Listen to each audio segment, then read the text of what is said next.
Hey guys, welcome back to another video. And House of Dragon episode 2. Slower but still quality episode. Before I get into my quick reaction on it, just hit me a subscribe. It'll go a long way with the algorithm. And if you like this video, hit the like and the notification bell so you get notified when I post the rest of the episodes in coming weeks. So let's dive straight into it. Episode 2 was definitely slower than episode 1, but I think we should expect that because episode 1 was like the introduction to all the main players in King's Landing or Westeros, and episode 2, similar to what they did in Game of Thrones episode 2, 3, maybe even 4, we needed to actually lay the foundation for who the main players are. So we would need to lay the groundwork for the rest of the season, and keep in mind that this is approximately 6 months after the death of King Viserys' wife. So there's a time jump of 6 months. So the whole wow factor and the whole reaction from King's Landing and Daemon and everybody about Rhaenyra being named the heir, that's kind of faded now. I mean, yeah, it's still a big problem, well, in their minds, but it's kind of faded because 6 months has passed. Now, for the first, as I mentioned, Rhaenyra and the heir, let's just let me tell you up front, Daemon is, I checked my time on the episode. It was probably like about 28 minutes, and I did not see Daemon in the episode. So I was like, maybe we won't get him in this episode, you know, maybe they'll save him for episode 3 and continue building, or maybe episode 3 might be a Daemon Targaryen centric episode. But within probably like 5 minutes, we get Daemon, and Matt Smith kills it. He is a scene stealer. He is an episode stealer. He just has a type of swag about him. Like when he's walking, in this particular scene, I'm not going to get too deep into spoilers yet. Probably later on in the reaction, coming on the last few minutes. But after the main scene that he's in, he returns to his chambers. Nothing too spoilery about that. But the thing is, while walking to his chambers, he has this type of swagger about him. I don't know if anybody could be a real life Targaryen. I think it could be Matt Smith. So he is a scene stealer and an episode stealer. So I look forward to seeing more of him, and I mean more on the level of how we would have Jon Snow being a main focus of some episodes. That's the type that's the type of screen time that I hope we get with Daemon Targaryen. I made show notes. That's why I'm looking at the computer screen a little bit. So mentioning Daemon, somebody needs to tell Daemon that eggs, especially dragon eggs, I believe will be fragile. So this man was just flinging a dragon egg, like probably like about maybe 10 feet away for someone to catch, and I was like, I don't know if this man Philip Pelton Pump City, because they made it clear like dragon eggs are hard to come by now. So for him to just fling a dragon egg, I couldn't help but laugh and be like, but this Daemon, like, he really crazy, like he really don't care about nobody. Within that scene, Rhaenyra is there. I won't say what she did with the egg, or if she dropped the egg or not. But I will say that they continue to build her character, and they did continue to give us those Daenerys comparisons. One of the other things, well, I hope they don't beat us over the head with comparing her to Dany. The other thing is they continue to show us how women are disregarded throughout history, even though it's fiction. And doesn't matter if she had good ideas when it comes to war strategy or just diplomacy.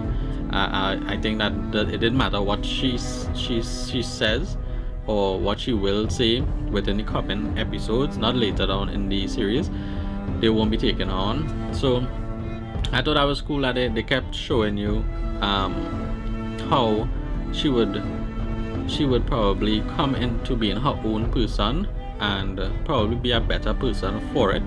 So because she knows she has to not live up to what the men expect of her, but surpass it. So that's my take on it. I could be wrong in coming episodes. She could probably go Mad King Tyrant and probably kill everybody, just like how Game of Thrones ended. Well, right. So for a brief moment, I thought we were going to get a dragon fight, but that didn't happen. But I will say that the CGI on the dragons, and that's Caraxes and Cyrax, it is world class. You could tell a lot of money was spent on this, so that was our wow factor. The audio, when it comes to like how the dragons screech, I don't know if I'll find a clip of it on YouTube, and I'll probably put it in here, and you'll hear it like while I'm talking. But you could, I don't know, it felt so real. It felt like they doubled down on their budget when it comes to the CGI and audio for that particular for those dragons, and probably dragons to come. That they doubled down on what we got in Game of Thrones, so that is super cool and super appreciated, I can tell you that.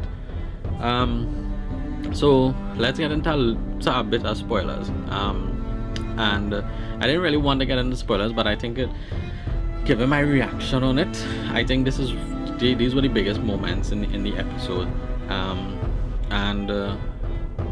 Before I forget, alright, we did not get a character guide update on the HBO Max website, so I won't be doing that. So that's it for non-spoilers. So last 2 points will be a little bit of spoilery, so if you haven't seen the episode yet, you could always come back to it. If not, you'll just have to live with it. So the thing with Targaryens is they marry cousins. I don't think they ever had a brother-sister marriage. I could be off because I don't really know the books and the history that well.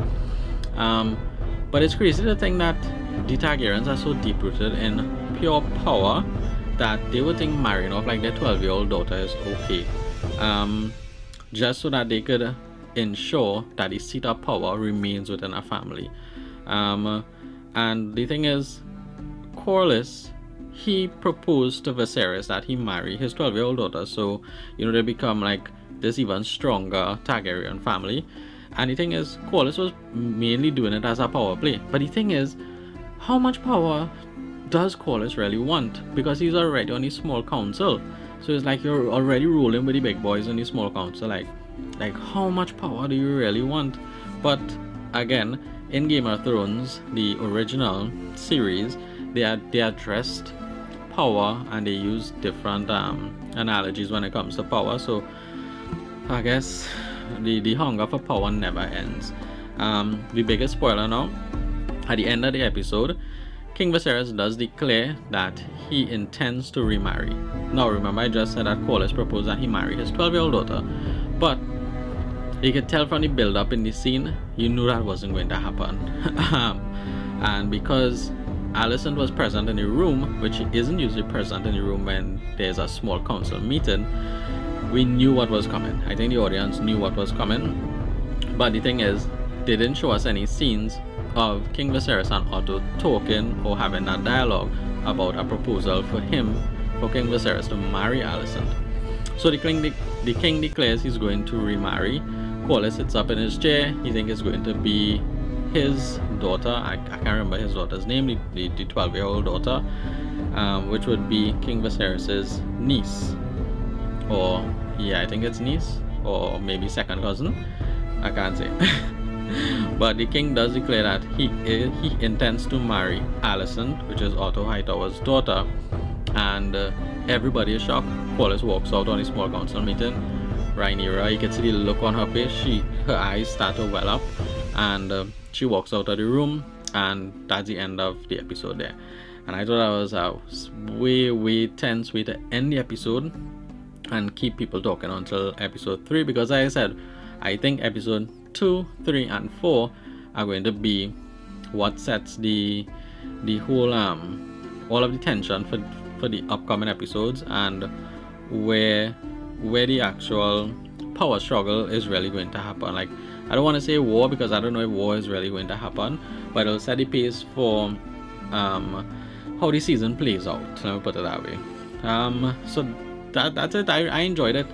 I think it wasn't as it didn't have that wow factor from episode 1, because I think after 3 years people were expecting greatness. We got greatness, so everybody was talking about it for like the last week. And episode 2, they took it down a notch, and it was slower, definitely, but it was still enjoyable. It is what Game of Thrones is. Game of Thrones is not all about every episode being war or every episode being on the battlefield of dragons. It is about smart dialogue. It is about politicking. So, and we got a lot of politicking in this episode from all of the major players, from Otto Hightower, from the King, from Rhaenyra. We saw a bit of it from Daemon in his scene. I won't get into what he did, but he played a smart card to get the King's attention from Corlys. And even from Rhaenyra in some other scenes when she was talking with her aunt and also Otto Hightower, who's the king of the hand. So all in all, a great episode. Slower than episode 1, but I enjoyed it. I look forward to episode 3. Let me know what you thought about it. I thought this video would have been way shorter, but I couldn't. I don't think I could hold back anything. I wanted to say more, but say what. So let me know what you think about it down in the comments, and I look forward to seeing you for episode 3.